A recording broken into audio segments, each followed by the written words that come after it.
السلام علیکم ورحمۃ اللہ وبرکاتہ۔ میں ہوں آپ کا مہربان، آپ کا دینی بھائی ابو ابراہیم محمد اقبال سے۔ میرے مسلم بردرز اینڈ سسٹرز، آج میں آپ کے سامنے اللہ تبارک و تعالیٰ کی آخری پیغام، آخری کتاب یعنی قرآن مجید فرقان حمید کے بارے میں کچھ اہم باتیں بتانے جا رہا ہوں۔ توجہ کے ساتھ سنیے گا۔ میرے مسلم بردرز اینڈ سسٹرز، قرآن مجید اللہ تعالیٰ کی کتاب ہے۔ یہ کتاب نبی کریم صلی اللہ علیہ وسلم پر نازل ہوئی ہے۔ آج میں آپ کو قرآن مجید میں ٹوٹل یعنی کل کتنے پارے، سورے، سجدے، منزل وغیرہ وغیرہ ہے، وہ انشاءاللہ اس کے بارے میں بتاتا ہوں۔ چلو سب سے پہلے میں آپ کو وہی چیز بتا دیتا ہوں۔ قرآن مجید میں ٹوٹل 30 پارہ ہے۔ قرآن مجید میں ٹوٹل 114 سورہ ہے۔ قرآن مجید میں ٹوٹل 14 سجدے ہیں۔ قرآن مجید میں ٹوٹل 6666 آیت ہیں۔ قرآن مجید میں ٹوٹل 540 رکوع ہے۔ قرآن مجید میں ٹوٹل 7 منزل ہے۔ قرآن مجید میں ٹوٹل 3,22,600 حروف ہے۔ قرآن مجید میں ٹوٹل 86 مکی سورہ ہے۔ قرآن مجید میں ٹوٹل 28 مدنی سورہ ہے۔ قرآن مجید اللہ کی کتاب ہے اور آخری کتاب ہے، اور قرآن کو سمجھ کر پڑھنا ہمارے لیے بہت ہی ضروری ہے۔ قرآن اللہ تعالیٰ کی طرف سے آخری کتاب، آخری پیغام اور آخری وحی ہے۔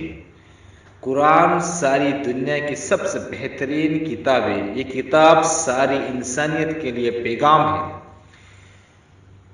رحمت اور ہدایت کا سر چشمہ ہے، گنہگاروں کے لیے تنبیہ ہے، بھٹکے ہوئے کے لیے ہدایت ہے، شک اور شبہ والوں کے لیے یقین ہے، مشکلات میں مبتلا لوگوں کے لیے رہنما ہے، نا امیدوں کے لیے امید ہے۔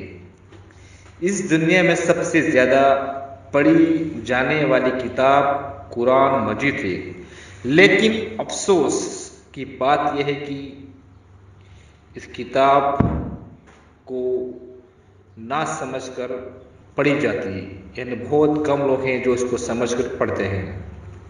اگر کوئی انسان قرآن مجید کو پڑھتا ہے، نہ اس کا دل بدلتا ہے، نہ اس کی زندگی میں کوئی تبدیلی آتی ہے۔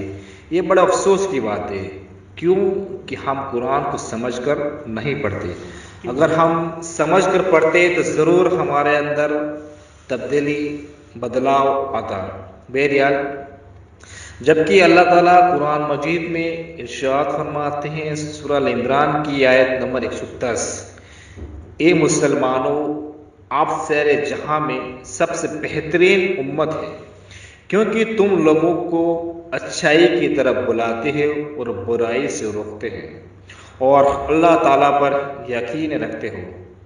میرے مسلم بردرز اینڈ سسٹرز، جب تک ہم قرآن مجید کو سمجھ کر نہیں پڑھیں گے تو ہمیں کیا پتہ چلے گا کیا اچھا ہے اور کیا برا ہے۔ اس لیے ہمیں قرآن مجید کو سمجھ کر پڑھنا ضروری ہے۔ قرآن مجید وہ کتاب ہے جو حق اور باطل میں فرق کرتی ہے۔ قرآن مجید کو سمجھ کر پڑھنا بہت ضروری ہے۔ بعض ہمارے بھائی و بہن بہانہ کرتے ہیں قرآن مجید کو سمجھ کر نہ پڑھنے والے، اور کہتے ہیں کہ ہمیں عربی زبان نہیں آتی اور ہم عربی زبان نہیں جانتے۔ البتہ آپ عربی زبان نہیں جانتے ہو، کوئی بات نہیں، لیکن کوشش کرو سیکھنے کی اور پڑھنے کی۔ اب آپ اس کا ترجمہ پڑھو، وہ سمجھو، اور اس کی تفسیر بھی پڑھو، وہ سمجھو۔ آج الحمدللہ اس دنیا میں بہت زبانوں میں ترجمہ ہو چکا ہے قرآن مجید کا۔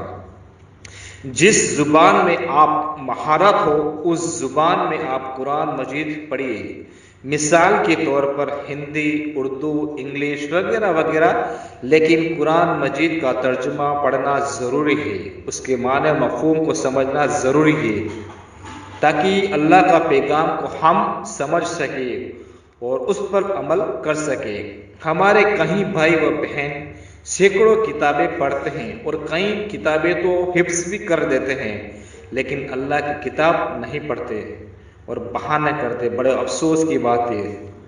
اللہ اکبر۔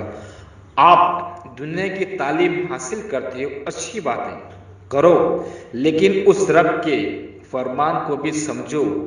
دنیا کی تعلیم صرف اس جہاں کے لیے اور اس دن کی تعلیم دونوں جہاں کے لیے، دنیا اور آخرت کے لیے۔ اللہ تعالیٰ قرآن مجید میں ارشاد فرماتے ہیں، سورہ البقرہ کی آیت نمبر 2، یہ کتاب میں ہدایت ہے، بے شک پرہیزگاروں کو راہ دکھانے والی ہے۔ یعنی اس کتاب کے اللہ کی کتاب ہونے میں کوئی شک نہیں ہے، متقی اور پرہیزگاروں کو ہدایت کرنے والی ہے۔ قرآن مجید پڑھنے و سننے و عمل کرنے سے دنیا و آخرت میں فائدہ، کامیابی، کامرانی اور زندگی بنتی اور سنورتی ہے اور زندگی اچھی بنتی ہے۔ میرے مسلم بردرز اینڈ سسٹرز، سبھی انسانیت پر اللہ تعالیٰ کا سب سے بڑا احسان ہے کہ اس نے ہم کو اپنے پاک کلام قرآن مجید کے ذریعے مخاطب کیا اور اتنا بڑا انعام ہمیں عطا کیا، جس پر وہ جتنا بھی فخر کرے کم ہے، لیکن اللہ کے اس کلام اور پیغام کو وہی سمجھ سکتا ہے جو اپنے رب کے اس عظیم پیغام کی اصل روح کو جانتا ہو، اس کی مٹھاس کو محسوس کرتا ہو اور اس کے معنی مقاصد کو سمجھ کر اپنا کردار، اپنا اخلاق اور اپنی زندگی کو سدھارتا اور سنوارتا ہو اس کے لیے۔ البتہ اپنے رب کے سچے اور پاک کلام کو سمجھنے کے لیے، قرآن کو سمجھنے کے لیے علم ہونا بہت ہی ضروری ہے۔ اور آخر میں اللہ تبارک و تعالیٰ سے دعا ہے، اللہ تعالیٰ ہماری اس کوشش، اس عمل کو قبول کرے۔ اللہ تعالیٰ ہمیں قرآن کو پڑھنے والا، قرآن کو پھیلانے والا، قرآن کو سمجھانے والا، قرآن کو سمجھنے والا، قرآن پر عمل کرنے والا، قرآن کو سننے والا بنائے۔ اللہ سبحانہ تعالیٰ ہمیں اس پر عمل کرنے کی توفیق عطا فرمائے۔ آمین یا رب العالمین۔ السلام علیکم ورحمۃ اللہ وبرکاتہ۔